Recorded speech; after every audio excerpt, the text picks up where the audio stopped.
আমরা শেক্সপিয়ারের প্রথম নাটক যেটা আমরা পড়ব সেটা হলো ম্যাকবেথ। শেক্সপিয়ার এগুলো নাট্যাকারে লিখেছিলেন, যেগুলো শর্ট স্টোরি রূপে তোমাদের দেওয়া হয়েছে, এবং এগুলো অবশ্যই সব র্যাপিড রিডার, অর্থাৎ দ্রুত পঠন। মেন প্রোজ বা পোয়েমগুলো যেভাবে আমরা পুঙ্খানুপুঙ্খ ডিটেলস বুঝে পড়ি, এখানে সেরকম ডিটেলিং জানার দরকার নেই, যদিও প্রশ্ন কিন্তু ডিটেলিংয়ে তো প্রত্যেকে করা হয়েছে, বিগত বছরগুলিতে করা হয়নি তা বলবো না, আমি করা হয়েছে। তাই আমরা এই দ্রুত পঠনটাকে নিয়েছি, তাও বাংলাটা আশা করি তার মধ্যে তোমরা পড়ে নিয়েছো। এখন ম্যাকবেথ এবং আরেকটা টেক্সট রয়েছে তোমাদের অথেলো, এই দুটো শেক্সপিয়ারের গ্রেট ট্র্যাজেডির মধ্যে পড়ে। ম্যাকবেথে আমরা জানব কিভাবে একজন মানুষ, সফল ব্যক্তি, তিনি তার উচ্চাকাঙ্ক্ষার কারণে ভালো মানুষ থেকে একজন শয়তানে পরিণত হন। তার পুঙ্খানুপুঙ্খ বিবরণ শেক্সপিয়ার দিয়েছেন তার এই নাটকে। মূল নাটক অনেক গভীর চিন্তাধারার প্রতিফলন, এখানে শুধুমাত্র গল্পটুকুই আমরা জানতে পারব, সেটুকুও কম নয়।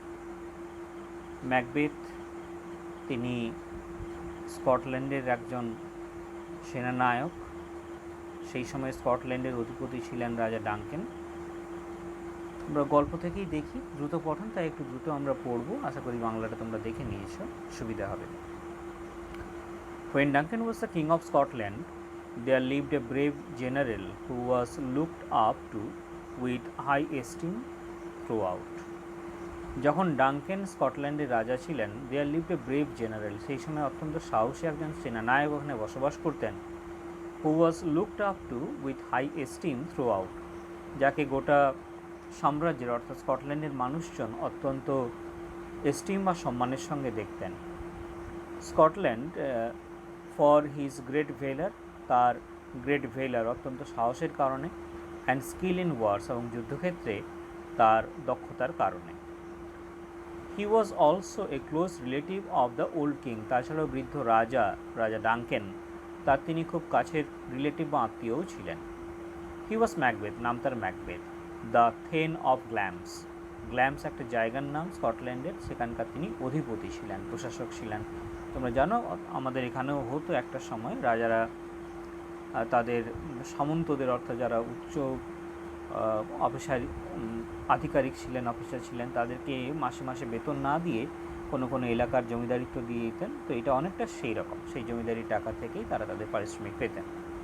তো ম্যাকবেথও গ্ল্যামসের অধিপতি ছিলেন। Of late he defeated a rebel army, যে সময় নাটক যে সময়ের পরিপ্রেক্ষিতে শুরু হয়েছে, সেই সময় তিনি কিছু শত্রুদের, রিবেল বিদ্রোহীদের তিনি প্রতিহত করেছিলেন। Assisted by the troops of Norway, প্রতিবেশী রাজ্য নরওয়ের দ্বারা তারা সহযোগিতা প্রাপ্ত হয়েছিল। আমাদের এখানে যেমন ভারতে উগ্রবাদী আক্রমণের ক্ষেত্রে বা যে কোনো ধরনের সরকার বিরোধী কর্মকলাপের ক্ষেত্রে আমরা পাকিস্তানের হাত অনেকটা খুঁজে পাই, সেরকম বলতে পারো। ইন গ্রেট নাম্বার, বহু সংখ্যায় তারা ছিল, কিন্তু ম্যাকবেথ তার যুদ্ধনীতির দ্বারা তিনি তাদেরকে পরাজিত করেছিলেন। দ্য টু স্কটিশ জেনারেলস, দুই স্কটিশ জেনারেল, একজন তো ছিলেন ম্যাকবেথ এবং তারই সহকর্মী একজন সমগোত্রীয় এবং বন্ধুস্থানীয় ব্যক্তি Banquo, were returning from the great battle, তারা সেই বিশাল যুদ্ধক্ষেত্র থেকে তারা ফিরছিলেন।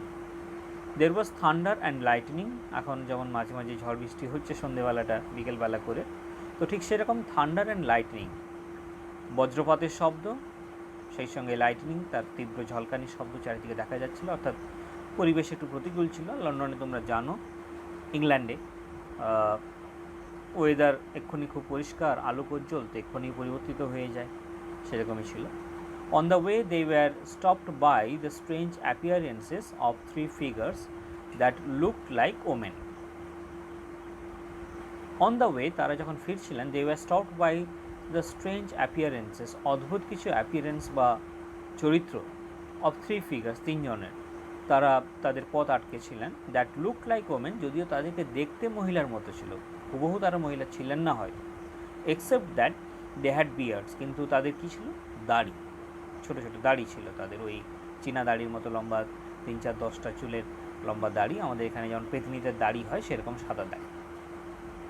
অ্যান্ড দেয়ার উইদার্ড স্কিন, এবং তাদের শুষ্ক ত্বক, শুকনো চামড়া, অ্যান্ড ওয়াইল্ড ড্রেসেস এবং অদ্ভুত পোশাক made them look like আনআর্থলি creatures, তাদেরকে দেখে যেন মনে হয়েছিল তারা এই পৃথিবীর কোনো জীব নয়। They were dancing, they were singing, তারা নাচছিল, তারা গান গাইছিল। Fair is foul and foul is fair, hover through the fog and fill the air. এই যে লাইনটা তোমরা পাচ্ছ, এটা ইচ্ছে করেই কোট করা হয়েছে এখানে, পুরো নাটকটা যদি নেওয়া হয়নি, কিন্তু এখানে এই যে দেখো কোটেশন রয়েছে, এটা মূল নাটকেরই অংশ। Fair is foul and foul is fair, এটাই ম্যাকবেথ নাটকের মূল বিষয়। তারা গান গাইছে। As they saw the two generals, যখন তারা এই দুই সেনানায়ককে দেখলেন, the first witch saluted Macbeth with the title of thane of Glamis, প্রথম উইচ ডাইনি, ওই যে তিন মেয়ের মতো দেখতে চরিত্র তার পদ আটকে ছিল, তাদের মধ্যে প্রথমজন, সেই ম্যাকবেথকে থেন অফ গ্ল্যামস হিসেবে সম্বোধন করলো। The general was scarcely startled to find himself known by such creatures, এই ধরনের অদ্ভুত প্রাণীরা তারা তাকে চেনে, এটা ম্যাকবেথের মতো এরকম অতি সাহসী মানুষের কাছে এটা অবাক হওয়ার মতো কিছু ছিল না, আমরা সাধারণ মানুষেরা হয়তো বিমরি খেয়ে যেতাম। দ্য সেকেন্ড উইচ, দ্বিতীয় ডাইনি, addressed him as the thane of Cawdor, তাকে সম্বোধন করলো থেন অফ কর্ডোর এই নামে। To which he had no pretensions, ম্যাকবেথের এ নিয়ে কোনো ধারণাই ছিল না। And the third told him, এবং তৃতীয়জন তাকে বললেন, you will be the king of Scotland hereafter, এরপরে তুমি স্কটল্যান্ডের রাজা হবে। সাচ এ প্রফেটিক গ্রিটিং, এইরকম একটা ভবিষ্যৎবাণী, মাইট ওয়েল অ্যামেজ হিম, তাকে খুব বিস্মিত করেছিল। ফর হি নিউ দ্যাট, কেননা তিনি জানতেন, as long as the king song survive, যতদিন পর্যন্ত রাজার সন্তানেরা, যুবরাজেরা জীবিত রয়েছেন, he could scarcely hope to succeed the thrown, রাজা হওয়ার তার তো কোনো সম্ভাবনাই নেই। বাই দিস টাইম, এতক্ষণে, ব্যাঙ্কো ওয়াজ কিউরিয়াস, পাশে ব্যাঙ্কোও ছিল, ম্যাকবেথ সম্পর্কেই তারা ডাইনিরা ভবিষ্যৎবাণী করেছে, তো ব্যাঙ্কোর একটু উৎসুকতা এসেছে, to know the reason why the witches had little to say about him. তো ব্যাঙ্কো ওই উইচেসদের বললেন যে তোমরা আমার সম্পর্কে কিছু কেন বলছো না। Whereas they kindled hope in the heart of his dearest friend, আর যখন তারা তার প্রিয় বন্ধু অর্থাৎ ম্যাকবেথের মনের মধ্যে আশার আলো জাগিয়ে তুলছে, তারা ব্যাঙ্কোকে কেন কিছু বলছে না। So the witches turn towards Banquo, তখন উইচেসরা কী করলো, তারা ব্যাঙ্কোর দিকে ফিরল। And told him in somewhat riddling terms, এবং অনেকটা ধাঁধার মতো করে তারা ব্যাঙ্কোকেও কিছু বললেন। To be lesser than Macbeth and greater, যে তুমি ম্যাকবেথের থেকে ছোট হবে কিন্তু মহৎ হবে। Not so happy but much happier, ততটা খুশি হবে না কিন্তু অনেক খুশি হবে। তো অদ্ভুত ধরনের রিডলিং টার্মস ছিল এগুলো, ধাঁধা। দে অলসো প্রফেসাইজড দ্যাট, তারা এই ভবিষ্যৎবাণীও করলো যে although Banquo would never reign as king of Scotland, যদিও স্কটল্যান্ডের রাজা হয়ে ব্যাঙ্কো কোনোদিন বসবেন না, yet his successors would be the kings, কিন্তু তার সাকসেসাররা অর্থাৎ তার উত্তরসূরিরা, পরপুরুষেরা, পরের প্রজন্ম, তারা রাজা হবে, এবং বেশ কয়েকজন would be kings. And then they turned into the thin air, তারপর তারা বাতাসে মিলিয়ে গিয়েছিল তিনজনে, অ্যান্ড ভ্যানিস্ট, এবং নিশ্চিহ্ন হয়ে গিয়েছিল। By which the generals realised, এই দেখে জেনারেল বা সেনানায়কেরা অর্থাৎ ম্যাকবেথ এবং ব্যাঙ্কো তারা অনুভব করলেন যে the weird sisters to be witches, যে ওয়ার সিস্টার, এই অদ্ভুত দৃশ্য, এই বোনেরা ছিল তারা উইচেস, তারা আসলে ডাইন। While they stood there pondering on the strangeness of this adventure, যখন তারা সেখানে দাঁড়িয়ে pondering, thinking deeply, on the strangeness of this adventure, এই যে অ্যাডভেঞ্চার বা এই যে অভিযান তাদের হলো, অভিজ্ঞতা হলো, সেটা নিয়ে তারা ভাবছিলেন। দেয়ার অ্যারাইভড সার্টেন এনভয়েস, সেই সময় ওখানে রাজার কিছু দূতেরা এসে উপস্থিত হয়েছিলেন। হু ওয়ার এম্পাওয়ার্ড, যাদেরকে দায়িত্ব দেওয়া হয়েছিল, এম্পাওয়ার তো অ্যাকচুয়াল অর্থ ক্ষমতা দেওয়া, টু কনফার আপন ম্যাকবেথ, ম্যাকবেথকে এটা বলার, the title of thane of Cawdor, যে তাকে থেন অফ কর্ডোরের সম্মানে রাজা ভূষিত করেছেন তার এই যুদ্ধ জয়ের খুশিতে।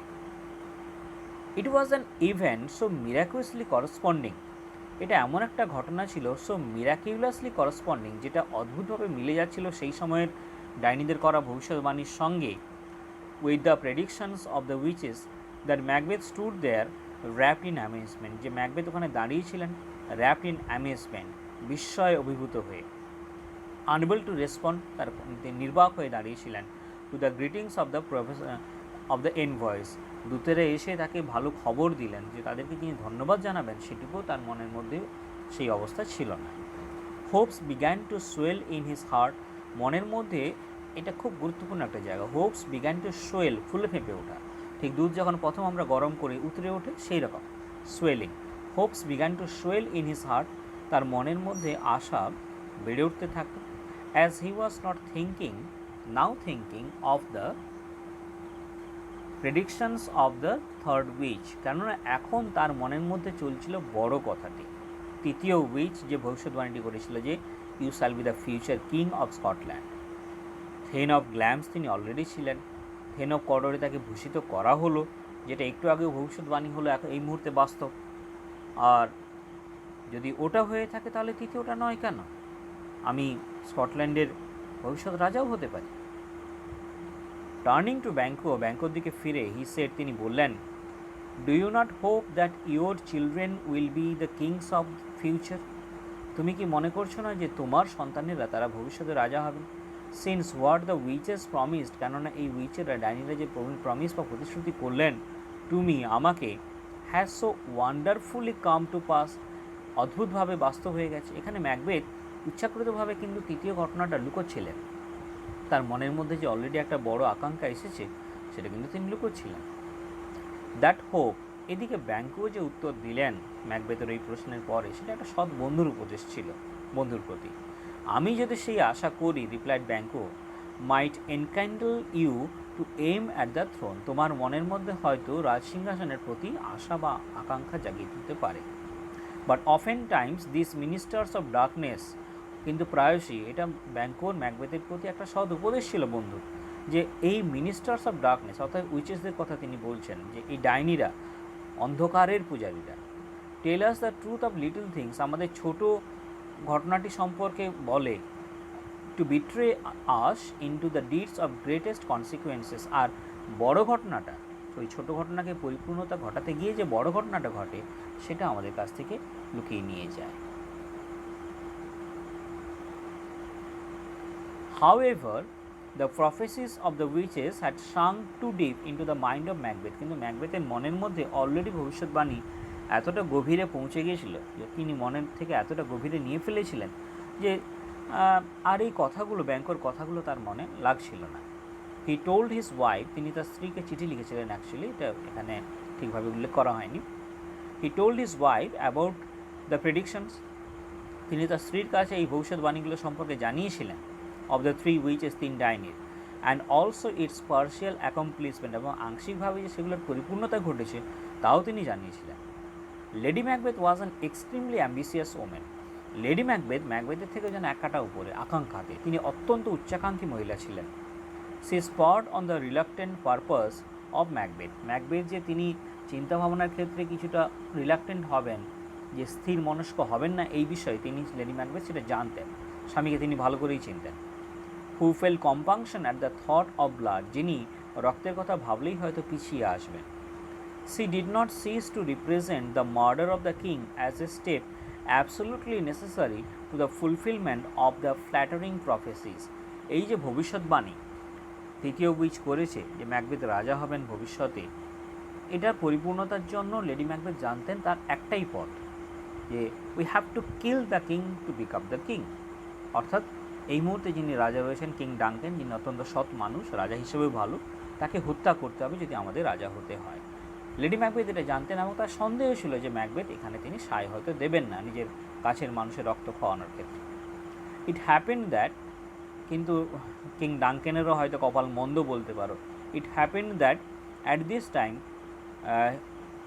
King Duncan came to visit Macbeth's castle along with his two sons, এমনটা ঘটেছিল যে কিং ম্যাকবেথও আসলে তিনি সিদ্ধান্ত নিয়েছিলেন, তিনি ম্যাকবেথকে, কিং ডাঙ্কেন সিদ্ধান্ত নিয়েছিলেন তিনি ম্যাকবেথকে সম্মান জানাবেন সেই রাত্রে ম্যাকবেথের ক্যাসেল ইনভার্নেস, সেখানে সেই রাত্রে তিনি থেকে তিনি এসেছিলেন তার দুই সন্তানকে নিয়ে, এবং অবশ্যই রাজারা একা তো যান না ওখানে, যেমন আমেরিকার প্রেসিডেন্ট কদিন কিছু সময় আগে আমাদের এখানে এসেছিলেন, দেখেছো, পারিষদবর্গ সহ বিশাল সাঙ্গপাঙ্গ নিয়ে, তো রাজারা এরকমটাই করে থাকেন। তিনি এসেছিলেন ম্যাকবেথের দুর্গে থাকার জন্য, আর দুই যুবরাজের সঙ্গে ছিলেন ম্যালকম অ্যান্ড ডোনাল্ড বেন, বড় যুবরাজ ম্যালকম অ্যান্ড ছোটো যুবরাজ Donalbain. And numerous thanes and attendants, এবং সঙ্গে অসংখ্য থেন্স অর্থাৎ পারিষদবর্গরা, অ্যাটেন্ডেন্স কর্মীরা, to honour Macbeth of for his triumph against the rebels বা বিদ্রোহীদের বিরুদ্ধে যে জয় পেয়েছেন ম্যাকবেথ তার সম্মানে। ইনভার্নেস, দ্য ক্যাসেল অফ ম্যাকবেথের এই যে দুর্গটি Inverness was pleasantly situated on a hill, এটা সুন্দরভাবে তার লোকেশান ছিল খুব সুন্দর, অন এ হিল, একটা পাহাড়ের উপরে। And the air about it was sweet and wholesome, এবং কি সুন্দর বাতাস, পাহাড়ের উপরে তোমরা কখনো উঠে থাকলে দেখবে, বাড়িতেই দোতলা তিনতলায় ছাদে গেলেই কত সুন্দর হাওয়া আসে, তো সেখানে বাতাস ছিল কেমন, সুইট অ্যান্ড হোলসাম, পরিপূর্ণ, মধুর, মিষ্টি। The nest that the swallows or the marlets had built under all the juttering fringes and buttresses of the building, juttering fringes বেরিয়ে থাকা অংশ, ফ্রিঞ্জ বেরিয়ে থাকা অংশ, buttresses of the building কাঠামোর যে ছাদের কাঠামোর অংশ, সেইখানে দু ধরনের পাখি বাসা করেছে, সোয়ালো আর মার্লেট। এখান থেকেই প্রমাণ হয়ে যায় ওখানের পরিবেশ খুব মনোরম, কারণ এই দুই পাখি খুব মনোরম পরিবেশযুক্ত এলাকাতেই বাসা করে। The king was extremely pleased as he entered the palace, রাজা খুব খুশি হয়েছিলেন যখন তিনি রাজপ্রাসাদে প্রবেশ করেছিলেন। Not only for its wonderful ambience, শুধু পরিবেশ ভালো ছিল বলে তাই নয়, but also due to the attention and respect of his hostess, তার যে হোস্টেস অর্থাৎ লেডি ম্যাকবেথ, তিনি যেভাবে অ্যাটেন্ড করেছিলেন, যেভাবে তাকে আমন্ত্রণ জানিয়ে এবং সম্মান জানিয়ে নিয়ে এসেছিলেন দুর্গের মধ্যে, তাতেও তিনি খুব খুশি হয়েছিলেন। Who had developed the art of camouflaging, Lady Macbeth যিনি মনের মধ্যে একটা আর্ট অফ ক্যামিউফ্লেজ, নিজের মনের ইচ্ছেটা লুকিয়ে রাখার একটা সুন্দর পন্থা তিনি নিজের মনের মধ্যে তৈরি করতে পেরেছিলেন। হার ট্রিচারাস পারপাসেস, এবং মনের মধ্যে তিনি তার ট্রিচারাস পারপাসগুলো, যে দুরাভিসন্ধিগুলো, সেগুলো লুকিয়ে রাখতে পারতেন। With smiles and charming iniquity, আর মুখের মধ্যে সুন্দর হাসি, অর্থাৎ তিনি মনের দুরাভিসন্ধিটা লুকিয়ে রাখতেন আর সুন্দর হাসিটা মুখের সামনে ফুটিয়ে রাখতে পারতেন, এই ক্ষমতা তার ছিল।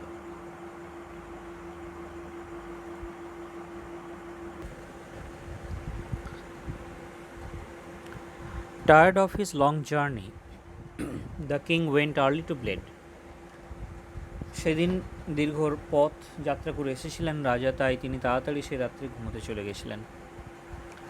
ইট was the middle of the night, মধ্যরাত্রির সময় ছিল। Now over half the world's nature seem dead, পৃথিবীর অর্ধেক অংশে প্রকৃতি যেন ঘুমন্ত, মৃতপ্রায়। And wicked dreams abuse sleeping man's minds, আর ঘুমন্ত মানুষের দুঃস্বপ্নগুলো তাদেরকে ডিস্টার্ব করছিল। And none but the wolf or the murderers is out for hunt, আর সেই সময় পথে মাত্র দু ধরনের প্রাণী বাইরে রয়েছে, এক হলো উলফ নেকড়ে, আর মার্ডারার হত্যাকারীরা, তারা শিকারে বেরিয়েছে। This was the time when Lady Macbeth woke up to plot the murder of the king, ঠিক এই সময় লেডি ম্যাকবেথ ঘুম থেকে উঠেছিলেন রাজাকে হত্যা করার ষড়যন্ত্র করার জন্য। She would not have undertaken a deed so abhorrent to her sex, তিনি একজন মহিলা হওয়ার কারণে এরকম একটা কাজ, এত অ্যাভোরেন্ট, এক ঘৃণ্য কাজ হয়তো তার পক্ষে নেওয়া উচিত ছিল না।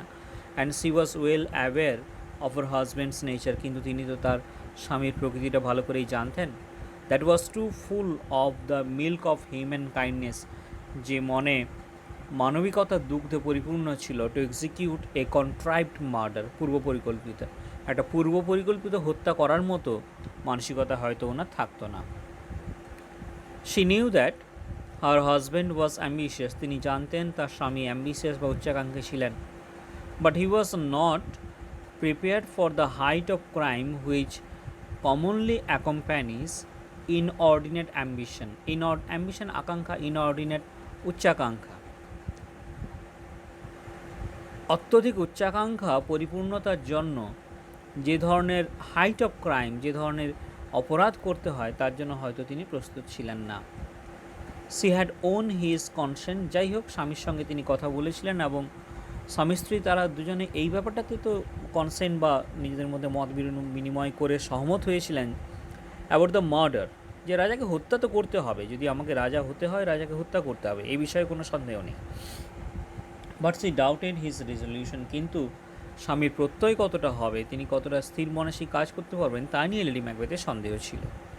And say fear the natural tenderness of his disposition, এবং তার চারিত্রিক দিকের যে ন্যাচারাল টেন্ডারনেস বা স্বাভাবিক যে কোমলতা, সেটা সম্পর্কেও লেডি ম্যাকবেথের যথেষ্ট সন্দেহ ছিল। And could defeat the purpose, এবং তার ফলে মনে হয়েছিল ওনার যে এর ফলে আমাদের পারপাস বা উদ্দেশ্যটা পরিপূর্ণ নাও হতে পারে। So armed with a dagger she approached the king's chamber, তাই হাতে একটা ছোরা, লম্বা বড় ছোরা ড্যাগার নিয়ে তিনি লেডি ম্যাকবেথ নিজেই চলে গেলেন রাজার শয়নকক্ষে। There she found Duncan in sound sleep, ওখানে গিয়ে উনি দেখলেন যে রাজা ডাঙ্কেন, কিং ডাঙ্কেন, তিনি গভীর নিদ্রায় রয়েছেন। And as she viewed him earnestly, এবং যখন তিনি কাছ থেকে তাকে দেখলেন, there was something in his face, তার মুখমণ্ডলে এমন কিছু তিনি দেখেছিলেন which resembled her own father, যার ফলে লেডি ম্যাকবেথের নিজের পিতার কথা মনে পড়ে গিয়েছিল।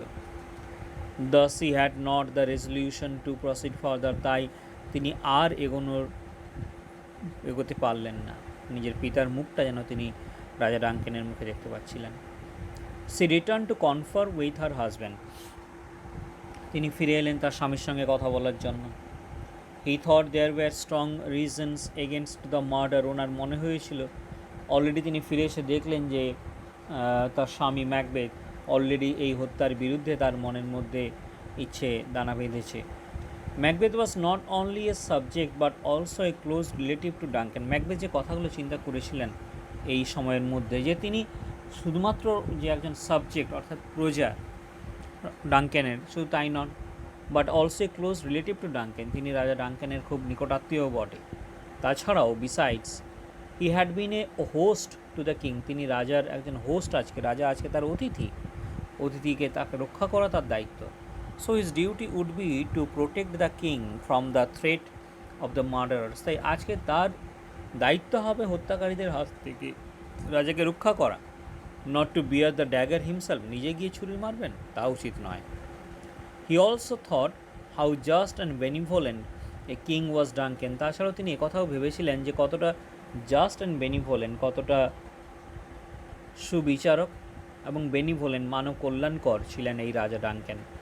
How clear of offences to his subjects, তিনি তার সাবজেক্টদের অফেন্স অর্থাৎ তার যে প্রজারা তারা যে অপরাধগুলো করতেন সেগুলোর কি সুবিচার তিনি করতেন।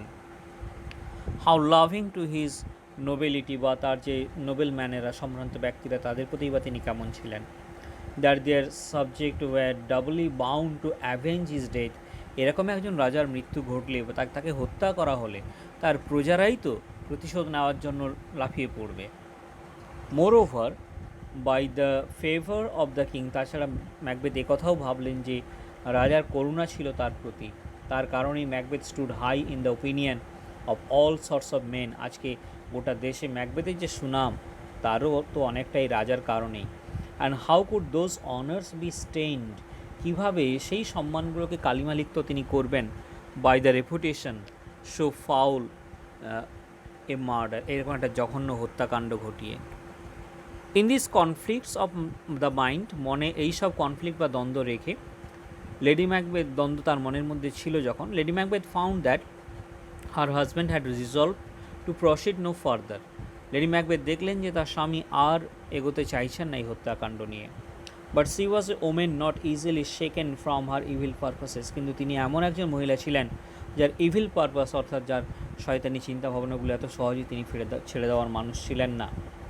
C began to pour in at his ears words, তিনি ম্যাকবেথের কানের মধ্যে শব্দগুলো যেন ঢালতে শুরু করলেন, which infused a portion of her own spirit, যেন শুধুমাত্র সেগুলো কথা ছিল না, তার মনের আত্মার একটা অংশ তিনি প্রবেশ করিয়ে দিয়েছিলেন ইনটু হিজ মাইন্ড, তার মনের মধ্যে। অর্থাৎ লেডি ম্যাকবেথ রীতিমতো ম্যাকবেথকে নিজের নিয়ন্ত্রণে নিয়ে নিয়েছিলেন বলা যায়। অ্যাসাইনিং রিজন আপন রিজন, একের পরে কারণ তিনি দর্শাচ্ছিলেন।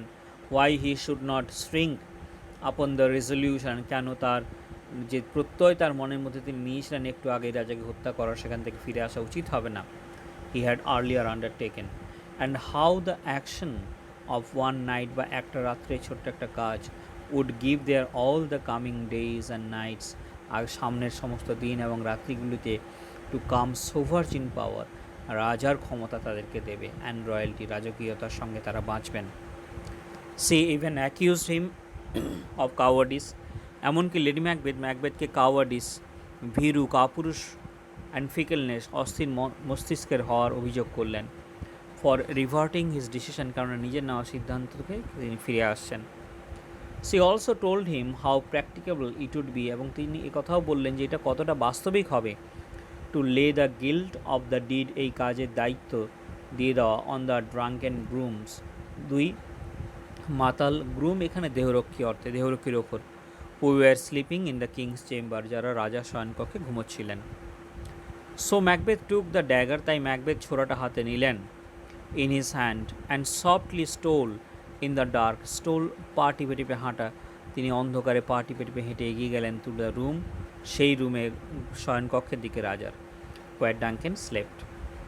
As he advance towards the bed chamber, যখন তিনি বেড চেম্বার, রাজার শয়নকক্ষের দিকে এগোচ্ছিলেন, হি ভিজুয়ালাইজড অ্যানাদার ড্যাগার, এটা তার মনের ভ্রম ছিল, তিনি দেখলেন আরেকটা ছোরা, হ্যাঙ্গিং ইন দ্য এয়ার, বাতাস ঝুলে রয়েছে, with the handle pointed towards him, যার হ্যান্ডেলটা তার দিকে রয়েছে, অর্থাৎ পথ দেখিয়ে তাকে নিয়ে যাচ্ছে রাজার শয়নকক্ষের দিকে।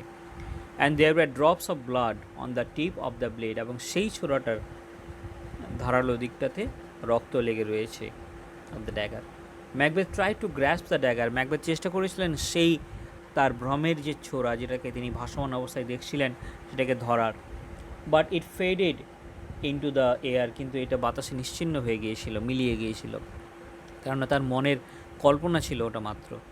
ইট was only a phantasm created from his hot and oppressed brain, এটা আসলে তার উত্তপ্ত এবং দমিত মস্তিষ্কের একটা কল্পনা ছিল মাত্র, for the business he had in hand, যে কাজটা তিনি হাতে নিয়েছেন তার ফলে। ওভারকামিং দিস ফিয়ার, এই ভয় থেকে নিজেকে মুক্ত করে, ম্যাকবেথ এন্টার ডাঙ্কেনস রুম, ম্যাকবেথ ডাঙ্কেনের শয়নকক্ষে প্রবেশ করেছিলেন, অ্যান্ড স্লিউ, হত্যা করেছিলেন, দ্য হ্যাপলেস, হেল্পলেস এবং হ্যাপলেস সেম মিনিং, অসহায় রাজাকে, with one stroke of the dagger, ছুরির এক আঘাতে। Just as he was about to leave the room, ঠিক যে মুহূর্তে ম্যাকবেথ তার কাজ ছেড়ে ওই রুম থেকে বেরিয়ে আসতে যাচ্ছিলেন রাজাকে হত্যা করে, one of the grooms who were sleeping in the chamber, যে রাজার যে দুই দেহরক্ষী তার শয়নকক্ষে ঘুমোচ্ছিলেন, তাদের একজন, খুবই নেশাগ্রস্ত অবস্থায় তারা সেই মুহূর্তে ছিলেন। লেডি ম্যাকবেথ তাদেরকে ইচ্ছাকৃতভাবে নেশাগ্রস্ত কেউ করিয়ে দিয়েছিলেন, যাতে তারা রাতে ঘুম থেকে না ওঠে। লাফড অ্যান্ড ক্রাইড আউট, সে হেসে চিৎকার করে উঠেছিল, murder, for which both of them woke up, আর তার সেই কথা শুনে দুজন দেহরক্ষী উঠেছিলেন। বাট দেন, কিন্তু তারপরে, ওয়ান অফ দেম সেড, একজন বলেছিলেন, গড ব্লেস আস, ঈশ্বর আমাদের আশীর্বাদ করুন, অ্যান্ড দ্য আদার রেসপন্ডেড, এবং অন্যজন বলেছিলেন আমেন। আমাদের ওং এরকম একটা পবিত্র শব্দ ইংরেজরা, খ্রিস্টানরা বলে থাকেন amen. And went up to sleep, তারপর তারা দুজনেই ঘুমোতে চলে গেছিলেন, এসব কিছুই তারা ঘুমের মধ্যে করেছিলেন।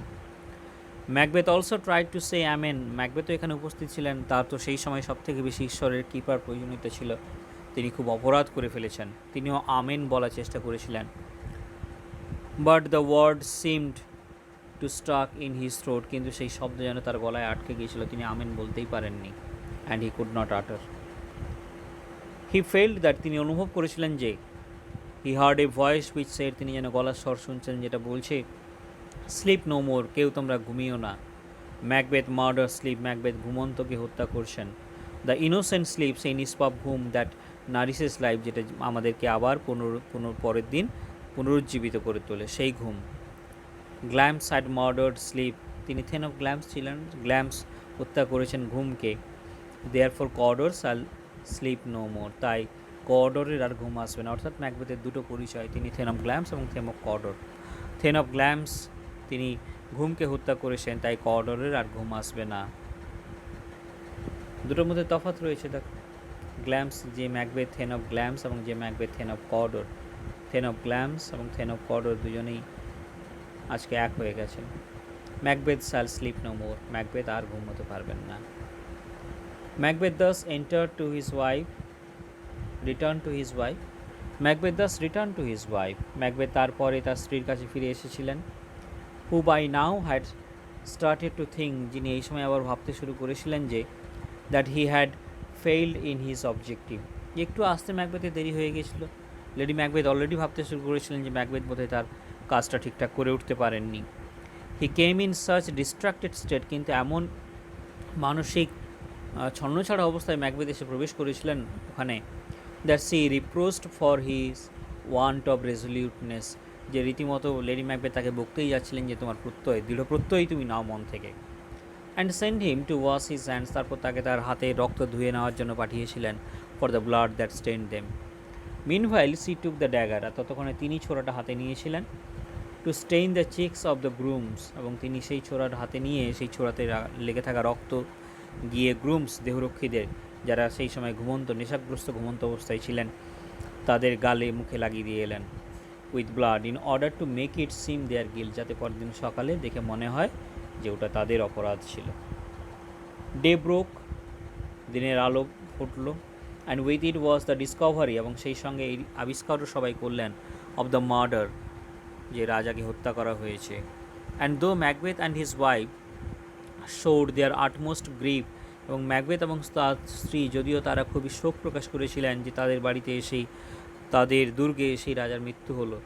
And the evidence of murder was sufficiently strong against the grooms, এবং যেটুকু সাক্ষ্য প্রমাণ সেই সময় শুরুতে পাওয়া যাচ্ছিল সেগুলো দেহরক্ষীদের বিরুদ্ধেই ছিল।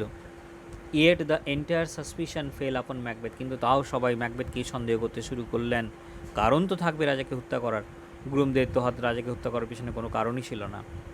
ডাঙ্কেনস টু সন্স ফ্লেড ইমিডিয়েটলি, ডাঙ্কেনের দুই সন্তান তারা তৎক্ষণাৎ ওখান থেকে পালিয়ে গেছিলেন। তারা জানতেন যে যে রাজাকে হত্যা করেছে তার রাজা হওয়ার আকাঙ্ক্ষা রয়েছে, এবং সে পথে বাধা দুই যুবরাজ, তাই তাদের প্রাণেরও সংশয় রয়েছে বলে তারা পালিয়ে গিয়েছিলেন। Malcolm the এল্ডার shot for refuse in the English court, Malcolm তিনি গিয়ে আশ্রয় নিয়েছিলেন ইংল্যান্ডের রাজার কাছে। ওয়াইল ডোনাল্ড বেন, ছোট যুবরাজ, the younger son, fled to Ireland, পাশের দেশ আয়ারল্যান্ডে তিনি চলে গেছিলেন। With the death of the king, রাজা মারা গেছেন, and the throne being vacated, রাজ সিংহাসন ফাঁকা, and the sons being unavailable, আর যেহেতু যুবরাজেরা নেই, Macbeth who was the next heir, Macbeth যিনি ছিলেন পরবর্তী উত্তরাধিকারী, ওয়াজ ক্রাউন্ড দ্য কিং, স্বাভাবিকভাবে তাকেই স্কটল্যান্ডের রাজা হিসেবে নির্বাচিত করা হলো। Thus the predictions of the weird sisters was literally accomplished, এইভাবে predictions of the weird sisters, ওই ডাইনি বোনেদের তাদের যে ভবিষ্যৎবাণী ছিল আংশিকভাবে তা পরিপূর্ণতা ঘটেছিল। এতটাই আজকে থাক, সেকেন্ড পার্ট কনক্লুডিং হিসেবে আমরা পরে দেখব।